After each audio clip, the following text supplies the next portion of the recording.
Halo guys, jadi perkenalkan nama saya Tera Taneri dari program studi Hubungan Masyarakat Angkatan 2020 Universitas Negeri Jakarta. Pada kesempatan kali ini, saya akan menjelaskan materi tentang social grace dari mata kuliah Pengembangan Kepribadian. Jadi, social grace adalah kepekaan kita di mana saat kita sedang bersosialisasi, dan itu sangat penting dan wajib karena kepekaan itu bisa membawa kita diterima ke masyarakat tersebut atau kelompok tersebut. Dan juga dari kepekaan itu kita mengetahui kapan kita harus menyampaikan sebuah pesan pada siapa dan dalam waktu apa. Dan itu adalah pengertian social grace menurut saya.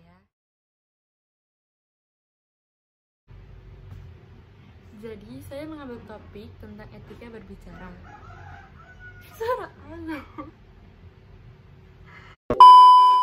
Jadi, pada kesempatan kali ini, saya akan membicarakan atau menjelaskan topik yang saya ambil, yaitu etika berbicara. Dimana etika berbicara sangat penting, tetapi pada mulanya kita harus mengetahui apa itu etika, karena dalam etika sendiri memiliki pengertian tersendiri, yaitu etika merupakan sesuatu di mana dan bagaimana sebuah cabang utama filsafat yang mempelajari tentang nilai dan kualitas yang menjadi studi mengenai standar dan penilaian suatu norma.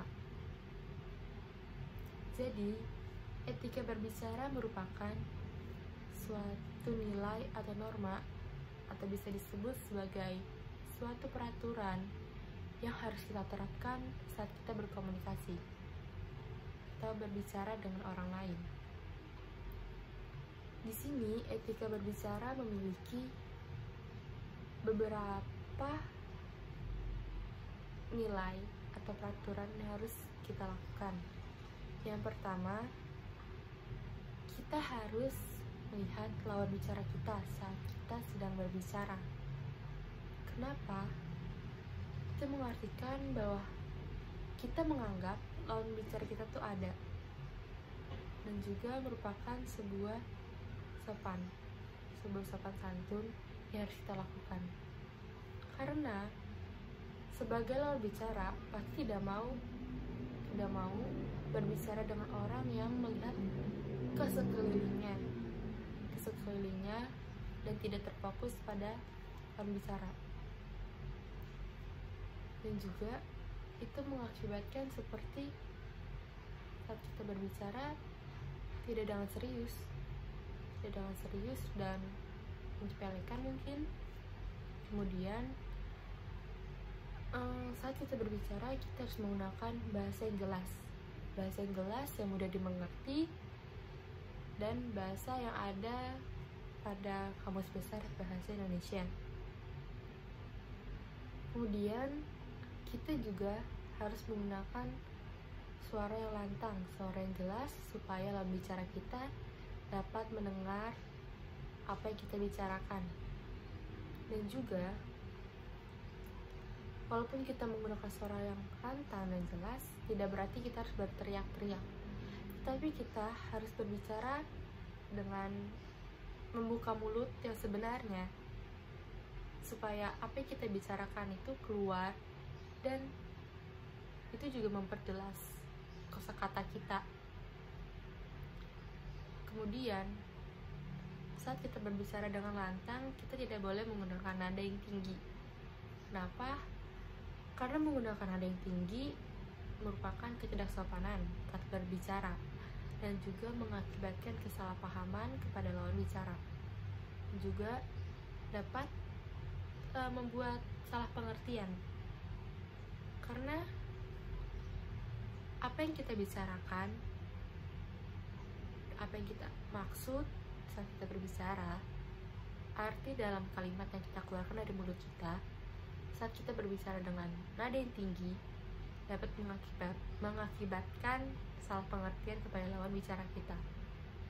Dan juga pikiran kita dengan pikiran lawan bicara kita itu tidak sama, karena kita tidak bisa bertelepati. Jadinya ya kemungkinan besar lawan bicara kita akan salah pengertian pada kita. Dan juga saat berbicara kita tidak boleh mendominasikan pembicaraan itu, ya, karena setiap orang memiliki pendapat dan hak untuk berbicara. Apalagi ketika kita sedang berbicara dengan kelompok, pasti saat mengemukakan pendapat kita banyak juga yang pro dan kontra, dan mereka juga ingin menyalurkan aspirasi mereka, sebuah inspirasi untuk kebaikan atau ya pendapat mereka. Dan juga saat kita berpidato, kita tidak hanya berbicara sendiri, tetapi kita juga menanyakan kepada para penonton, para pendengar, seperti pertanyaan-pertanyaan atau masukan-masukan dari para pendengar agar memperbaiki diri kita juga. Itu juga merupakan salah satu koreksi saat kita berpidato saat kita tampil depan umum. Jadi para pendengar itu juga mengkoreksi diri kita, yang membuat kita berpikir dan kita mengubahnya menjadi lebih baik lagi.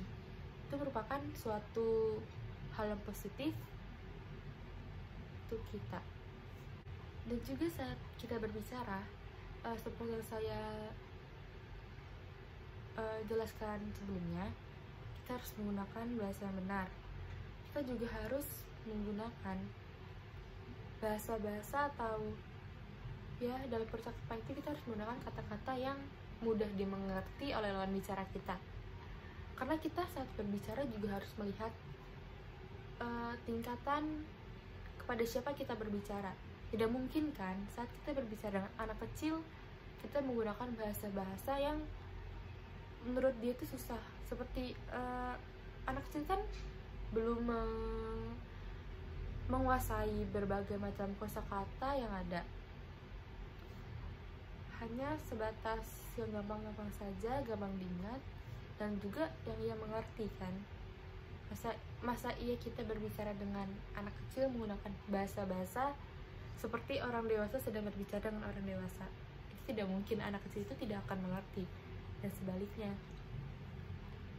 ketika kita berbicara dengan orang yang lebih tua, atau ya kita harus melihatlah porsi kata-kata mereka, atau kita harus bisa menebak apakah mereka akan mengerti saat kita berbicara juga. Atau lebih baiknya ketika kita berbicara menyampaikan sebuah pendapat atau ya seperti berpidato juga, kita harus saat memiliki kosakata yang mungkin tidak familiar, kita bisa menjelaskan apa arti dari kata tersebut. Itu menurut saya lebih baik. Para pendengar juga mengerti apa maksud kita, karena kalau kita berpidato dengan kata-kata yang kurang familiar, buat apa?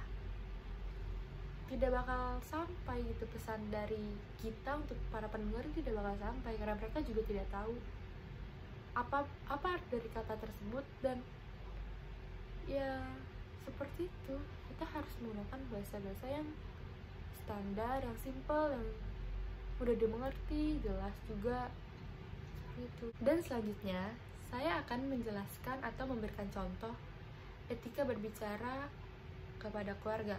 Saya akan menjelaskan atau memberikan contoh etika berbicara dalam 3 situasi. Yang pertama kepada keluarga, yang kedua masyarakat, yang ketiga secara formal. Jadi kita mulai dari yang pertama. Saya akan memberikan contoh yang pertama kepada keluarga. Etika berbicara saat bersama keluarga juga sangat penting, karena dalam keluarga memiliki orang tua seperti ayah, ibu, maupun nenek atau kakek, dan juga ada kakak dan adik.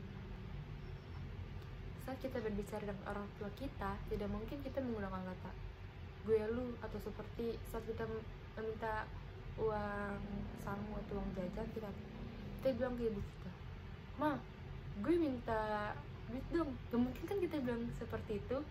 Kita pasti ada seperti basa-basi, terus juga kita pasti sopan mintanya supaya diberikan uang jajan. Jadi tidak mungkin kita pakai gue, lu juga. Pada ayah juga seperti itu. Masa kita bicara sama ayah saat meminta untuk nganterin kita pergi ke suatu tempat, bilang kayak gini, "Pak, anterin gue dong, gue mau pergi nih sama teman-teman gue." Kan gak enak didengar gitu. Jadi kita harus tetap memiliki etika saat berbicara dengan orang tua kita, walaupun setiap keluarga berbeda. Ada juga yang sesantai itu, tapi tetap ya seperti bersandaan. Ada juga seperti itu juga sesuai dengan keluarganya. Apakah keluarganya memperbolehkan? Karena ada juga orang tua yang ketika anaknya berbicara seperti itu langsung dimarahi, terus ya membuat anaknya jadi tertutup, takut untuk berbicara karena anak itu merasa salah, walaupun orang tua kadang suka berbicara santai, seperti kayak sama mama santai aja, gak harus yang gimana gitu, anggap aja mama seperti teman kamu. Tapi kan kadang juga kita sebagai anak salah mengartikan, karena kepada teman ya di sekolah, di lingkungan, kepada teman ya seperti itu kita berbicaranya. Sebagai anak juga harus berpikir juga saat berbicara dengan orang tua, ketika orang tua memperbolehkan berbicara dengan santai. Kemudian bersama kakak, ya walaupun seperti tadi, kakak juga kalau santai ya kita tetap harus ada sopan santun juga. Walaupun sama kakak tidak mungkin kan, walaupun kakaknya baik juga, kita tidak nyuruh kakak dengan seenaknya gitu. Seperti kalau kita punya asisten rumah tangga atau pembantu ya bisa dibilang seperti itu, saat kita melakukan pekerjaan kecil kita bisa, kenapa harus kita nyuruh mereka gitu. Jadi etika berbicara yang sopan itu juga termasuk dalam perilaku kita gitu.